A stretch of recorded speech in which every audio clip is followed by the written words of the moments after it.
નમસ્કાર વિદ્યાર્થી મિત્રો, ફરી પાછું આપનું બૂસ્ટર વિડીયોમાં સ્વાગત છે।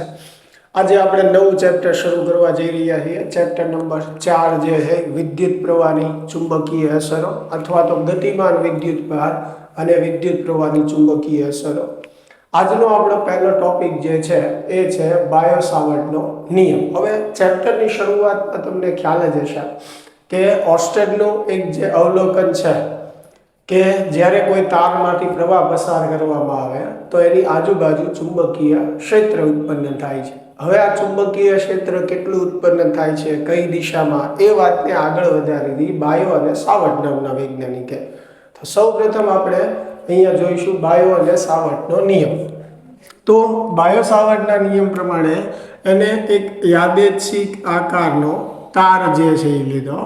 યાદચ્છિક આકાર એટલે કોઈ પણ આકારનો, ધારો કે તેમાંથી પસાર થતો પ્રવાહ જે છે એ I છે।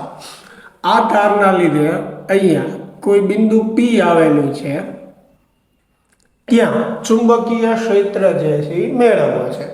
તો સૌ પ્રથમ આપણે શું કરીશું તો કે આ જે તાર છે તેના પર dl લંબાઈનો એક સૂક્ષ્મ ખંડ ધારીશું।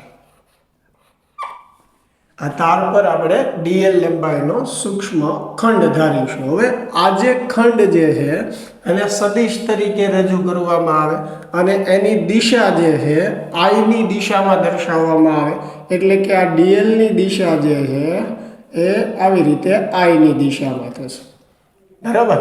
એટલા માટે IDL જે છે એને સંયુક્ત રીતે બોલવામાં આવે કે I પ્રવાધારિત સૂક્ષ્મ ખંડ। શું કહેવામાં આવે ને? IDL ને I પ્રવાધારિત dl લંબાઈનો સૂક્ષ્મ ખંડ। તો સૌપ્રથમ આપણે ચુંબકીય ક્ષેત્ર આ સૂક્ષ્મ ખંડના લીધે P બિંદુ પાસે વ્યાખ્યાયિત કરીશું। સૂક્ષ્મ ખંડથી આ P બિંદુનું અંતર જે છે એ R છે, એટલે કે સૂક્ષ્મ ખંડથી P બિંદુ માટે જે સ્થાન સદિશ આપણે દોરીએ એની દિશા આ તરફ આવશે અને આ બંને વચ્ચેનો જે ખૂણો બને છે dl અને R વચ્ચેનો, એને આપણે કહીશું થીટા। તો બાયો સાવર્ટના નિયમ પ્રમાણે આ સૂક્ષ્મ ખંડના લીધે P બિંદુ પાસે ઉદ્ભવતું ચુંબકીય ક્ષેત્ર IDL ના સમપ્રમાણમાં હોય છે અને તેમની વચ્ચેના અંતરના વર્ગના વ્યસ્ત સંબંધમાં હોય છે।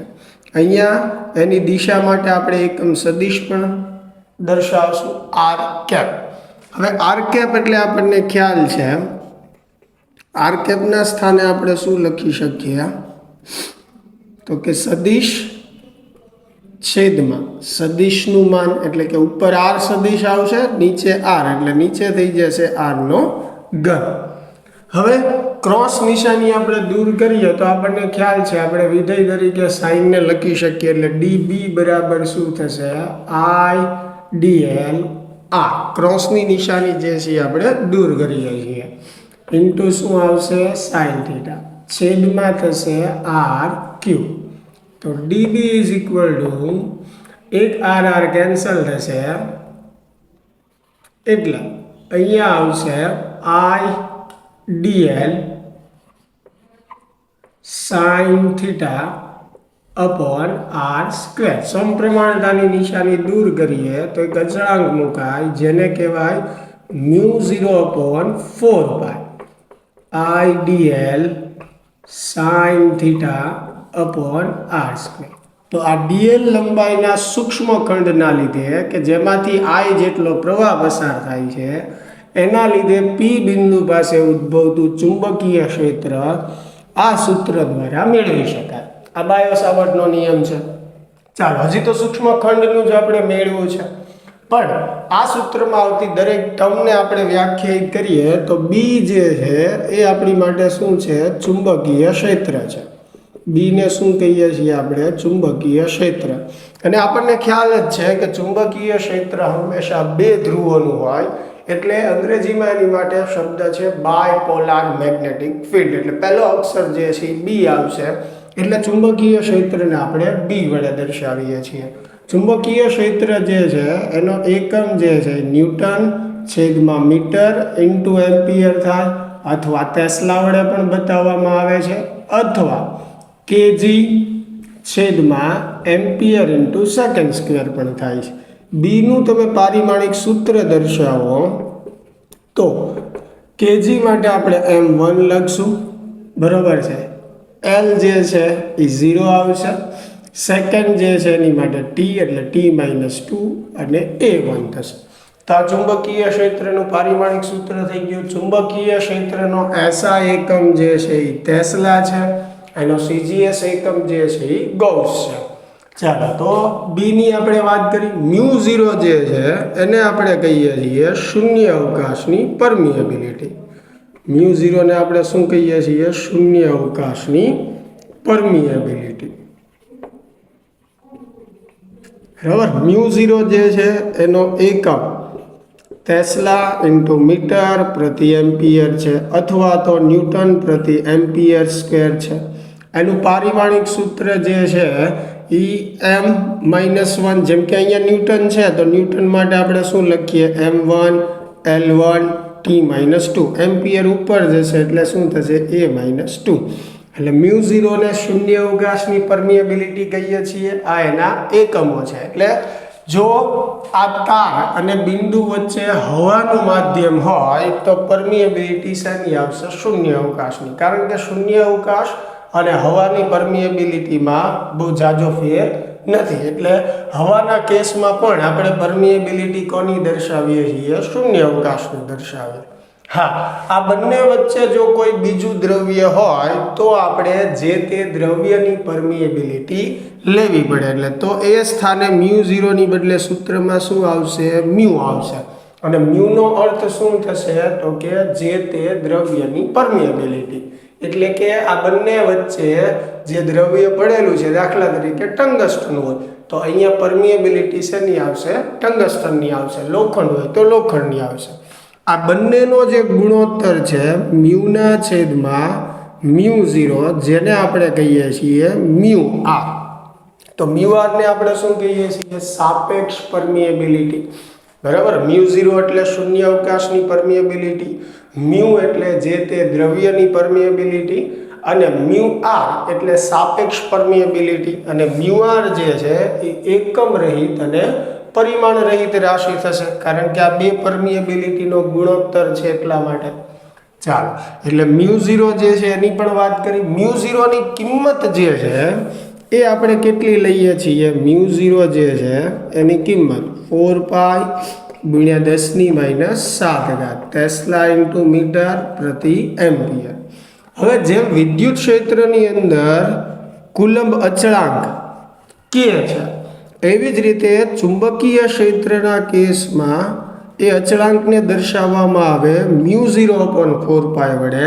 એટલે ઘણી વખત μ0/4π ની સીધી કિંમત લખી હોય કે 10⁻⁷ ટેસ્લા ઇન્ટુ મીટર પ્રતિ એમ્પિયર છે. કેમ કે વિદ્યુત ક્ષેત્રની સરખામણી સાથે જ્યારે લેવામાં આવે ત્યારે અચળાંકને μ0/4π તરીકે લેવામાં આવે છે. તો μ0/4π ની કિંમત કેટલી થશે? ખાલી 10⁻⁷. એવી રીતે પણ આપણે સમજી શકીએ છીએ. ચાલો, તો આ અચળાંક સમજ્યા.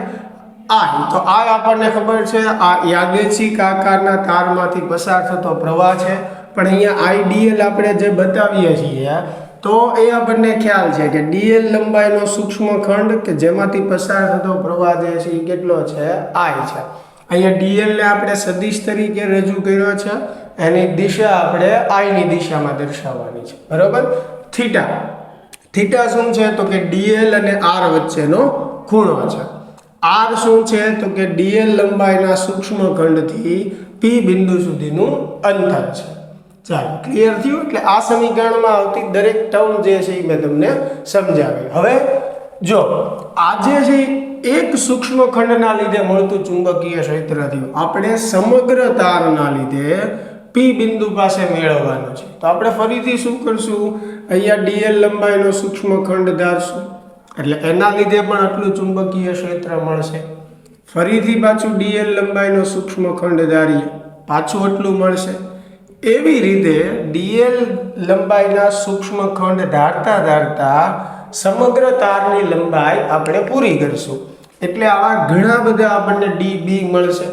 હવે જો મારે કુલ ચુંબકીય ક્ષેત્ર જોઈતું હોય તો જેટલા આવા ડીબી મળે છે એનો મારે શું કરવો પડે? સરવાળો. એટલે કે કુલ ચુંબકીય ક્ષેત્ર બી મેળવવા માટે મારે સરવાળો કરવો પડશે, અને સરવાળા માટે આપણે શેનો ઉપયોગ કરીએ છીએ? સંકલનનો. તો આવા જેટલા ડીબી છે એનું આપણે સંકલન કરીએ એટલે સમગ્ર તાર વડે પી બિંદુ પાસે ઉદ્ભવતું ચુંબકીય ક્ષેત્ર મળશે. ચાલો, તો ક્ષેત્ર કેમ મેળવાય એટલે કે ક્ષેત્રનું મૂલ્ય કઈ રીતે મેળવી શકાય એની ચર્ચા આપણે કરીએ. હવે એની દિશાની વાત કરીએ તો સૌથી પહેલું આ સમીકરણમાં જો અહીંયા ડીએલ ક્રોસ આર છે, એટલે પી બિંદુ પાસે બી ની જે દિશા છે એ ડીએલ ક્રોસ આર ની દિશામાં હશે. હવે જમણા હાથના સ્ક્રૂના નિયમથી નક્કી કરી શકો છો, અથવા તો જમણા હાથના નિયમથી નક્કી કરી શકાય છે કે ડીએલ ની દિશામાં હું આંગળી વાળું અને આર તરફ હું વાળીશ તો અંગૂઠો ક્યાં આવશે? અંદર તરફ. એટલે અહીંયા પી બિંદુ પાસે જે ચુંબકીય ક્ષેત્ર હશે એ ક્યાં આવશે? અંદરની તરફ આવશે. આવી રીતે પુસ્તકના પાનાને લંબ અંદરની તરફ. બરાબર. જો આપણી પાસે કોઈ રેખીય તાર હોય તો એની માટે પણ જમણા હાથનો અંગૂઠાનો નિયમ છે ચુંબકીય ક્ષેત્રની દિશા મેળવો. દાખલા તરીકે કોઈ આ તાર છે, એમાં પસાર થતો પ્રવાહ જે છે એ ઉપરની દિશામાં છે, તો જમણા હાથના નિયમ પ્રમાણે પ્રવાહની દિશામાં અંગૂઠો રાખો અને તાર પકડતા હોય તેવો આભાસ કરવા માટે આપણે આંગળીઓ વાળીએ. તો આંગળીઓ જે દિશામાં આપણે વાળીશું એ દિશામાં તારની ફરતે બંધ વક્ર સ્વરૂપે ચુંબકીય ક્ષેત્ર હોય છે.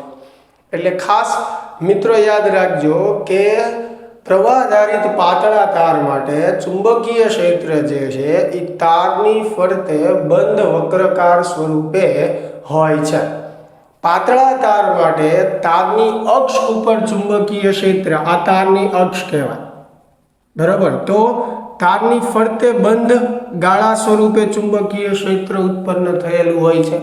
એટલે પાતળા તાર માટે તારની અક્ષ પર ચુંબકીય ક્ષેત્ર શું કહેવાય? શૂન્ય. કારણ કે આ તાર છે તો ચુંબકીય ક્ષેત્રની ફરતે હશે, તો એની અક્ષ ઉપર ચુંબકીય ક્ષેત્ર શું થશે? શૂન્ય થશે. ખાસ એમસીક્યુ ને એની માટે આવી બધી બાબતો ધ્યાનમાં રાખવી જરૂરી છે. તો આશા છે મિત્રો કે બાયો સાવરના નિયમનું રિવિઝન આપને વ્યવસ્થિત સમજાણું છે અને આ આપણને ઉપયોગી પણ થશે. મળીએ હવે નેક્સ્ટ વિડીયો લેક્ચરમાં. Thank you.